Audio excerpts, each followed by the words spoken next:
Қайырлы күн достар, арнаға қош келдіңіздер. Бүгін мен сіздерге молочная девочка тортының рецебімен бөлісемін.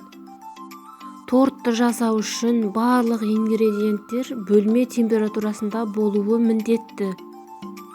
2 жұмыртқаға 1 банка сгущенка құйып, үстіне бөлме температурасындағы 80 грамм сливочный майды қосып араластырамыз. Ұн мен разрыхлительді қосып, 1 келкі болғанша миксерлейміз. 1 келкі болып араласқан соң осы массаны формаға құйып, жан-жағына жеткізіп, жағып шығамыз. Алдын ала қызып тұрған пеште 180 градуста 6-7 минуттай пісіріп аламыз.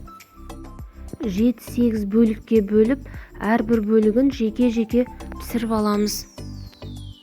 Пісіп шыққан корждар бір-біріне тез жабысып қалады. Сондықтан да әрбірін жеке-жеке осындай решеткаға салып, бөлек-бөлек қойып суытамыз.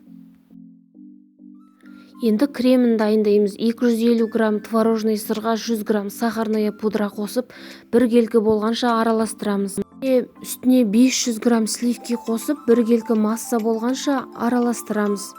Сливки қоюланған соң бірден тоқтатамыз. Себебі көп араластырсақ, біздің креміміз ары қарай іріп кетуі мүмкін.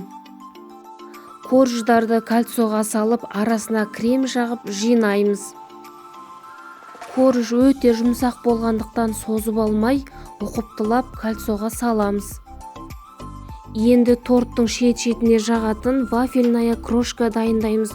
Ол үшін жұмыртқаның ағы, сахарная пудра, сливочный май және ұнды салып, 1 келкі болғанша араластырамыз. Осыларды пергаментке өте жұқа қылып жағамыз. Пергаменттің сапалы болуы өте маңызды, әйтпесе вафельная крошка оған жабысып қалады. Бұл өте тез піседі. Енді бұны алып сақтаймыз. Жасауға уақытыңыз болмаса, кондитерлік дүкендерде сатылады. Бір алып қойсаңыз көпке жетеді. Торттың сыртына вафельная крошканы айналдыра жағып, оның бетін әсемдеуге кірісеміз. Қалауымыз бойынша әсемдейміз. Осымен молочная девочка торты дайын.